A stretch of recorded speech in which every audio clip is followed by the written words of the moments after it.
New Zealand बेचारी की हार के लिए एक पॉइंट ही काफी है और वो ये है कि इस दफा पाकिस्तान समेत सारी दुनिया मिलकर उनको सपोर्ट कर रही थी, तो हारना तो बनना ही था। खाली हम ही मनहूस नहीं, बाकी भी जितने साउथ एशिया के जो ममालिक हैं वो सब इक्वली मनहूस हैं, क्योंकि हम सब की टीमें बाहर निकल गई थी इस दफा। उफ, लेकिन क्या मैच हुआ। जिस तरह अजय देवगन की एंट्री नहीं हुई थी बॉलीवुड के अंदर 2 बाइक्स के बीच में राने खोल के लेटा हुआ था, उसी तरह कप जो है वो कभी इधर जा रहा है और कभी उधर जा रहा है, समझ ही नहीं आ रही थी कि किधर जा रहा है। मैंने इससे ज्यादा बेहतर आज तक वर्ल्ड कप फाइनल देखा नहीं है और this is actually good for the sport, so I am really glad.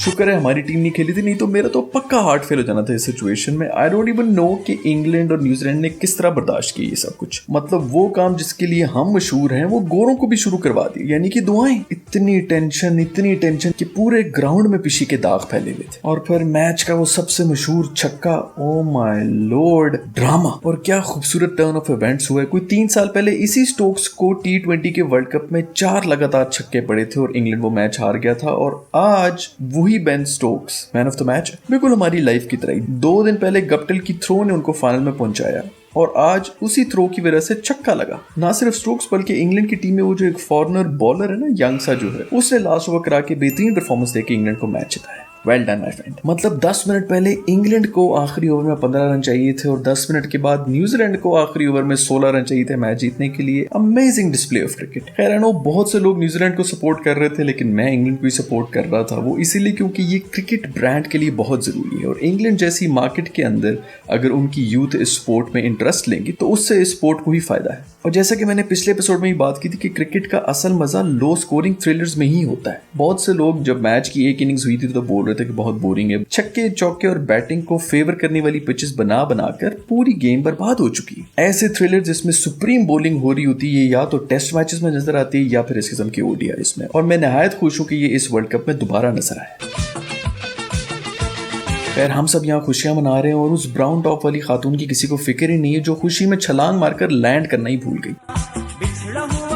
What an absolute display of sportsmanship। मतलब पांव बाउंड्री पे लग रहा है और फौरन फील्डर्स खुद हाथ उठा के बता रहे हैं कि छक्का हो चुका है। बॉल बैट से लग के चौके पे जा रही है और फौरन बैट्समैन खुद हाथ उठा के माफिया मांग रहे हैं। And I am pretty sure अगर वो चौका ना होता तो उन्होंने भाग के रन भी नहीं बनाना था। ये है डिस्प्ले इन लोगों के अंदर जो कि हमारी टीम्स में नहीं होता। हमारे किसी प्लेयर से कैच अगर जमीन पे रोड भी रहा होता तो फिर भी वो अपील जरूर करता कि मैंने शायद पकड़ ली। डोमिनेटिंग स्टेज के अंदर थे, दोनों 50 करके सेलिब्रेट ही नहीं कर रहे थे, लेकिन देसी प्लेयर्स बॉलीवुड का पूरा रक्स शुरू कर देते हैं मैच खत्म होने से पहले।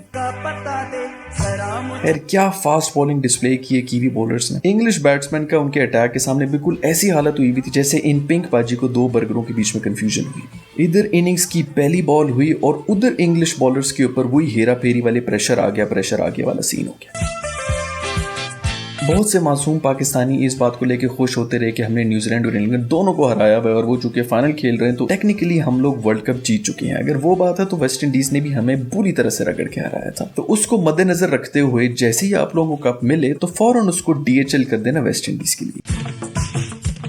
खैर जब मैच शुरू हुआ तो पाकिस्तानी और इंडियंस दोनों न्यूजीलैंड वालों को ऐसे देख रहे थे कि शायद इनकी जगह पे हमें होना चाहिए था फाइनल के अंदर। वो शाहरुख खान का एक सीन है ना कि काश मैं तुम्हारी जगह होता। शुक्र करें कि हम लोग नहीं थे, वरना इंग्लैंड के हाथों वो फेंटी लगती कि हमने ग्राउंड में ही बेहोश हो जाना था। खैर देसी फैंस ने भी दिल पे पत्थर रख के मुंह पे स्माइल रख के ये पूरा मैच देखा है। जैसे वो होता है ना कुछ सहेलियों की एक ऐसी दोस्त होती है जिससे उनको कोई उम्मीद नहीं होती लेकिन उसका बहुत अच्छी जगह पे रिश्ता हो रहा होता है और इन सब का रिश्ता नहीं हो रहा होता, तो वो भी ना उसकी शादी पे बैठ के मुंह पे स्माइल रख के यही सोच रही होती है कि इसको कैसे इतना अच्छा रिश्ता मिल गया।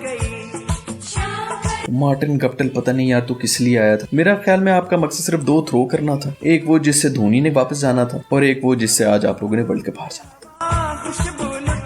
खैर वैसे तो इस पूरे वर्ल्ड कप में सब कुछ बहुत अच्छा हुआ सवाए बारिशों के, लेकिन एक और चीज है जो कि निहायत ही घटिया हुई और वो थी अंपायरिंग। इसमें कोई शक ही नहीं है कि इससे ज्यादा घटिया अंपायरिंग मैंने किसी टूर्नामेंट में नहीं देखी। एक पहला जमाना होता था और ये आजकल के अंपायर्स को पता नहीं क्या हो गया। मे बी DRS की वजह से ये लोग बिल्कुल ही निकम्मे हो चुके हैं या फिर कोई एक्सपायर्ड चर्च के सुट्टे लगा के आते हैं। ये भी हो सकता है कि कोकेन की जगह नमक की लकीरें खींच रहे हैं, लेकिन इतना गंदा डिस्प्ले ऑफ अंपायरिंग वो भी फाइनल के अंदर बिल्कुल बर्दाश्त नहीं हुआ। एंड ICC को इस चीज के ऊपर नोटिस लेना चाहिए, क्योंकि जैसे प्लेयर स्पॉट फिक्सिंग या मैच फिक्सिंग करते हैं उस तरह अंपायर्स भी तो फिक्स हो सकते हैं और इसकी वजह से पूरा का पूरा आउटकम चेंज हो रहा था मैच का। मुझे तो ये समझ नहीं आता कि अंपायर्स कोई क्लोज डिसीजंस को थर्ड अंपायर के पास खुद क्यों नहीं भेजते, और ये अंपायर्स कॉल वाला रूल है ही क्यों? या तो बॉल विकेटों पे लग रही है या नहीं लग रही है।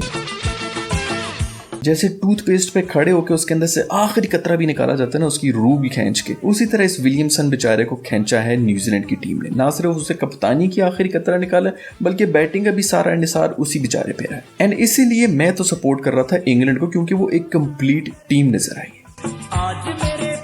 अच्छा, बहुत से लोग कह रहे थे कि क्राउड का मजा नहीं है, तो उनको ये बताना था कि जी तकरीबन 40 से 45% टिकट्स तो इंडियंस ने खरीदे हुए थे। जिनके टिकट बिक गए तो वो उन्होंने इतने महंगे बेचे कि वो कुछ एलीट बाबों ने खरीदे, और जिन इंडियंस के टिकट नहीं बिके वो स्टेडियम में नजर भी आए हमें। और जाहिर बात है उनकी कोई सपोर्ट ही नहीं थी। उनकी मिसाल बिल्कुल इस बच्चे की तरह थी जो इस वीडियो में है। ना उनको न्यूजीलैंड में कोई इंटरेस्ट था और ना ही इंग्लैंड में कोई इंटरेस्ट था। इसी मसले के ऊपर तो क्रिकेटर्स भी ट्वीट कर रहे थे कि खुदारा टिकट्स को महंगा मत बेचना, ताकि जो लोग जेन्युइनली क्रिकेट को सपोर्ट करते हैं वो क्रिकेट देखने आ सके। खैर, आखिर में मैं मुबारकबाद देना चाहूंगा पाकिस्तानी इस जांबाज को जिसको इस वर्ल्ड कप में अपना जीवन साथी मिल गया। ये एक स्क्रीनशॉट है जो कि इंटरनेट पे फिर रहा था और मैंने इसको देख लिया, तो मैं चाह रहा था कि मैं इसको शाउट आउट देकर जरूर मुबारकबाद दूं, जिसमें ये भाई पूरा फायदा उठा रहे हैं अपने ऑनलाइन कनेक्शन का और बोल रहे हैं, red colour dress woman is beautiful, please marriage me. Thank you very much guys, आप लोगों ने मेरी ये वर्ल्ड कप सीरीज को बहुत ज्यादा प्यार दिया है। बहुत से ऐसे लोग हैं जिनको पता था कि it was all done in good humour, so no hard feelings for anybody. I think every team gave out their best and in the end audience जो है वो एंटरटेन होते रहे। So I will be making more videos like this as well and I will see you in the next video. Bye.